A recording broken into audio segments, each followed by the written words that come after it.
Hey there, English learner. Welcome back to the English Talk community. I'm so glad you're here with me today because we're about to dive into something that I know has been bothering you for a while. You know that feeling when you've studied English grammar for years? You can pass tests, you understand the rules, but then you hear native speakers talking and think, wait, that doesn't sound like what I learned in my textbook? Or maybe you've been in a conversation where you said something grammatically perfect, but people looked at you a bit strangely? I totally get it, and you're not alone in this. Today we're going to talk about something that will completely change how you think about English. We're exploring the real difference between good grammar English and the natural English that people actually use every single day. And here's the thing that might surprise you. Sometimes the most correct English isn't the most natural English.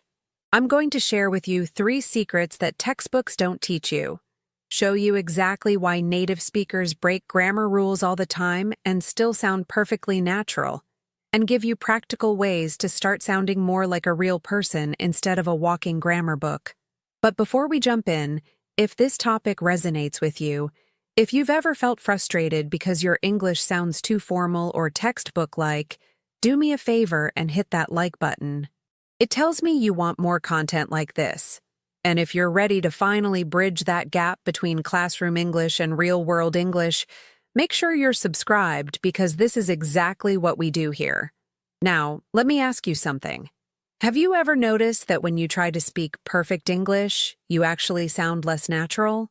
There's a reason for that, and it's not what you think. Let me start by telling you something that might shock you. I've been teaching English for years, and I've noticed something interesting. Students who focus too much on perfect grammar often struggle more with natural conversation than those who make small mistakes, but speak naturally. Does that sound backwards to you? I thought so too, until I realized what was really happening. You see, there's this invisible wall that gets built when we obsess over grammar rules. You know what I'm talking about, right? That moment when you're about to speak and suddenly your brain starts running through all the grammar checks. Is this the correct tense? Should I use who or whom? Is my sentence structure perfect? And while you're doing all this mental gymnastics, the natural flow of conversation just stops. Here's what I want you to understand, and this is really important. Native speakers break grammar rules every single day, and they sound completely natural doing it. In fact, if you spoke to them using perfect textbook grammar all the time, they might think you sound robotic or too formal. Now, I'm not saying grammar doesn't matter. It absolutely does. But there's something much more powerful than perfect grammar, and that's rhythm, flow, and natural patterns. Let me give you an example that will make this crystal clear. But first, I need to tell you about the 3 levels of English that nobody talks about. The first level is what I call textbook English. This is the English you learned in school. It's grammatically correct, it follows all the rules, but it often sounds stiff and unnatural. Sentences like, I am going to the store because I need to purchase some groceries are perfectly correct, but no native speaker talks like this in casual conversation. The second level is conversational English. This is where native speakers live most of the time. It's more relaxed, uses contractions, and breaks some grammar rules for the sake of flow and natural rhythm. The same sentence becomes, I'm gonna go to the store because I need to grab some groceries. But here's where it gets really interesting, and this is the secret I promised you earlier. There's a third level that most English learners never reach, and it's called intuitive English. This is when you stop thinking about rules and start feeling the language. You know when something sounds right or wrong, even if you can't explain why. Now you might be thinking, but wait, if I don't focus on grammar, won't my English get worse? I understand that fear completely. You've worked so hard to learn all these rules, and now I'm telling you that sometimes you need to break them. It feels scary, I know. But let me share something with you that changed everything for me. I once had a student who could recite every grammar rule perfectly. She could explain the difference between present perfect and past perfect better than some teachers. But when she spoke, people often asked her to repeat herself because she sounded so unnatural. Then I had another student who made little grammar mistakes here and there, but when she spoke, everyone understood her perfectly, and she sounded like she belonged. The difference wasn't in their grammar knowledge. The difference was in their approach to the language. The student who struggled had been taught to think of English as a series of rules to follow. The student who succeeded had learned to think of English as a river to flow with. And that's exactly what we're going to explore together. Here's something fascinating that happens in real conversations. Native speakers use what linguists call performance errors all the time. They start sentences and don't finish them. They use like as a filler word. They say me and my friend instead of my friend and I. They use fragments instead of complete sentences. But here's the key, and this is where the magic happens. These aren't really errors in natural speech. They're features of how English actually works when real people use it to communicate with each other. You know what the biggest difference is between someone who sounds natural and someone who sounds like a textbook? It's not their vocabulary size. It's not even their grammar accuracy. It's their ability to use the rhythm and patterns that native speakers expect to hear. When you focus too much on getting every grammar rule right, you lose this natural rhythm. Your sentences become choppy. You pause in weird places. You stress the wrong words. And suddenly, even though your grammar is perfect, you don't sound fluent. I bet you've experienced this yourself, haven't you? Those moments when you know exactly what you want to say. You know all the words. You know the grammar is correct, but somehow it just doesn't sound right when you say it out loud. That's because there's a secret ingredient that textbooks don't teach you, and most English teachers don't even know how to explain it. It's something that native speakers do automatically, without thinking about it, but it's the difference between sounding like a student and sounding like a speaker. Now, before I reveal what this secret ingredient is, I want you to think about your own experience. Have you ever noticed that some non-native speakers sound incredibly natural even when they make small mistakes, and others sound foreign even when their English is technically perfect? There's a reason for that pattern, and understanding it will change everything about how you approach English. The answer lies in something completely different from what you've been focusing on, and I'm going to show you exactly what it is in just a moment. But first, let me tell you about the biggest mistake I see English learners making, and why it's actually holding them back from the fluency they want. So what is this biggest mistake that's holding you back? It's something I call the perfection trap, and I see it happening every single day.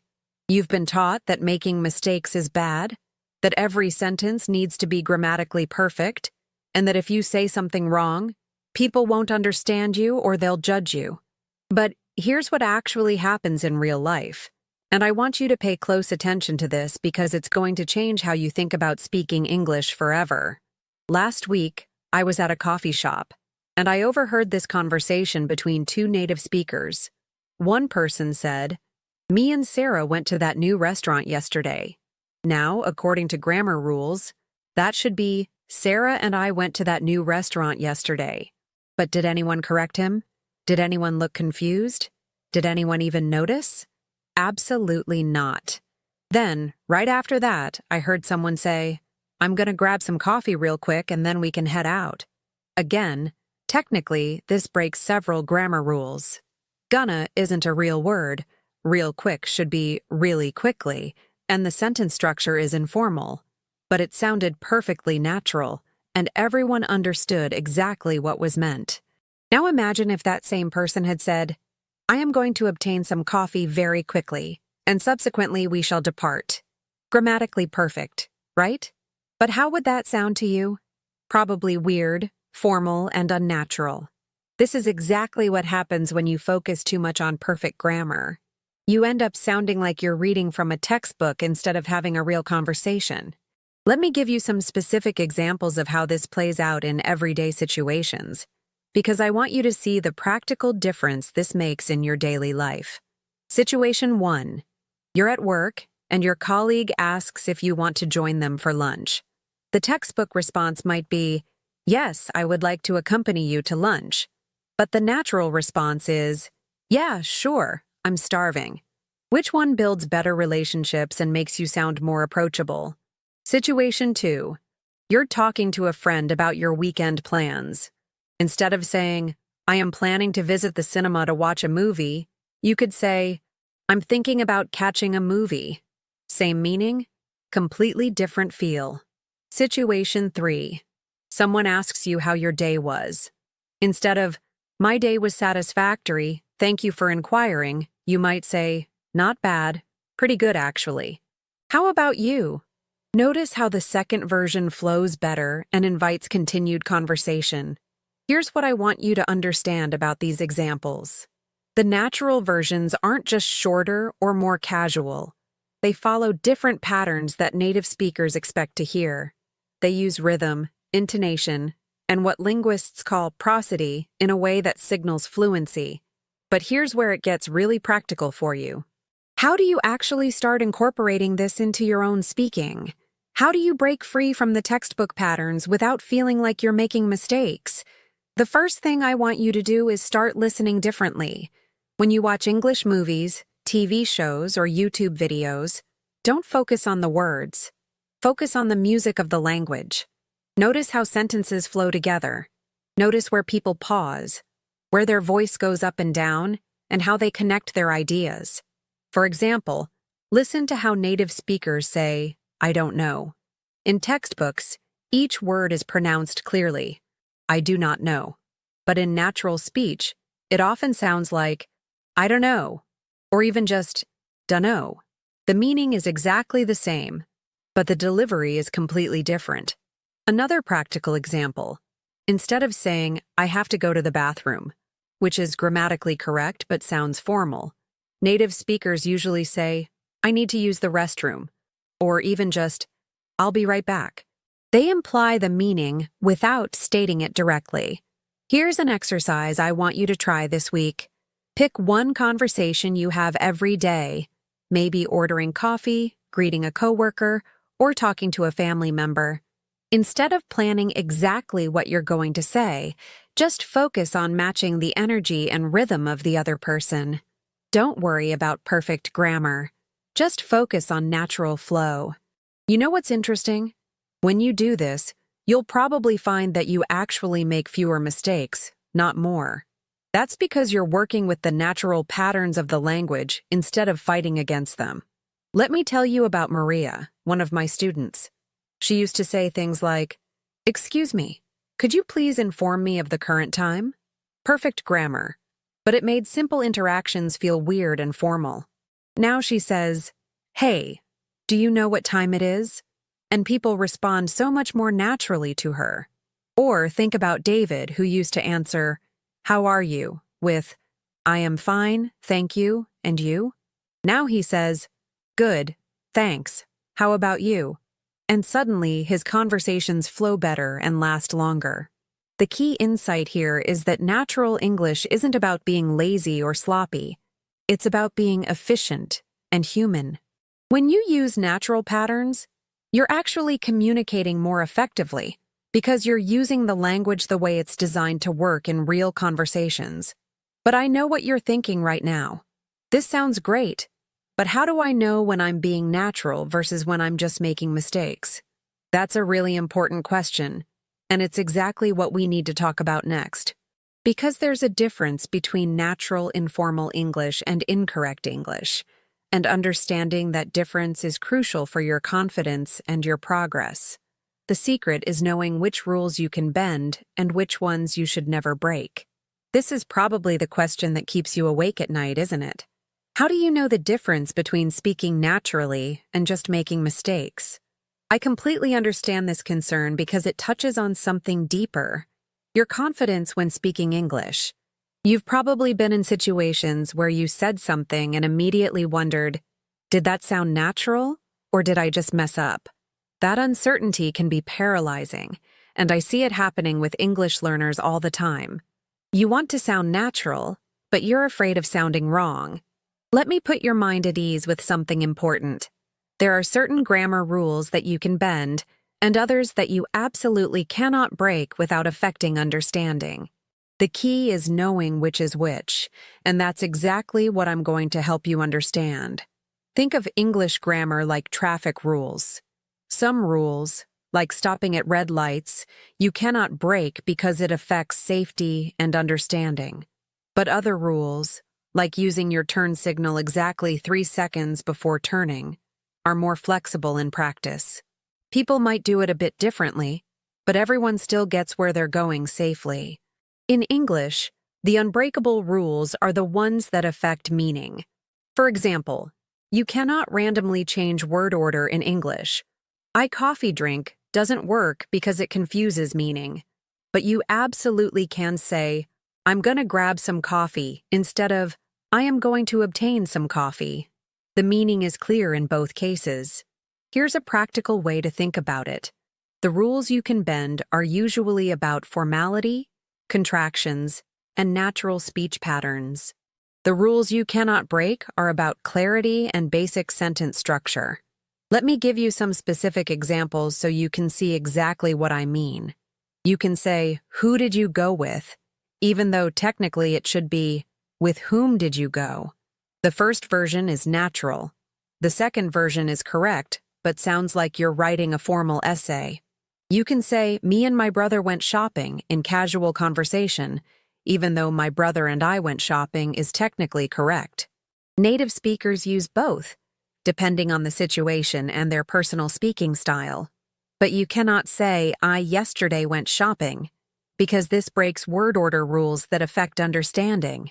You also cannot say, I have went shopping, because this creates confusion about tense and meaning.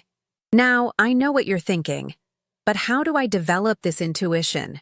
How do I know what sounds right? This is where most English courses fail you completely. They teach you rules, but they don't teach you how to develop your ear for the language. Here's something that might surprise you. Native speakers don't think about these rules when they speak. They feel them. They have internalized the pattern so deeply that they automatically know what sounds right. And you can develop this same intuition, but it requires a different approach than what you've been taught. The secret is exposure to natural patterns, not memorization of rules. When you hear the same patterns over and over again in real contexts, your brain starts to recognize what belongs and what doesn't. It's like developing musical ear. You don't learn it by memorizing music theory. You learn it by listening to lots of music. But here's where many English learners get stuck. And I want to address this directly because it might be your situation too. You've been exposed to English for years through textbooks, formal lessons, and academic materials. This exposure has trained your ear to expect formal, grammatically perfect English. So when you hear natural, conversational English, it actually sounds wrong to you. This is why some of my students tell me, when I watch American movies, the English sounds sloppy and incorrect. Your ear has been trained on textbook English, so natural English feels foreign. But here's the thing. You need to retrain your ear if you want to sound natural yourself. I remember working with Anna, a student who had studied English for 8 years and had perfect grammar skills. But when she spoke, people often asked her to repeat herself, not because they couldn't understand her words, but because her rhythm and intonation felt off. She was speaking grammatically perfect English, but it didn't follow natural patterns. We spent 3 months focusing not on grammar rules, but on natural speech patterns. She listened to podcasts, watched casual YouTube videos, and practiced matching the rhythm and flow of natural speakers. The transformation was incredible. Her grammar actually got slightly less perfect, but her communication became infinitely more effective. Here's what I want you to understand about your journey right now. If you've been focusing primarily on grammar rules and textbook English, you might need to temporarily step back from that perfectionist mindset. This doesn't mean becoming careless. It means becoming strategic about what really matters for natural communication.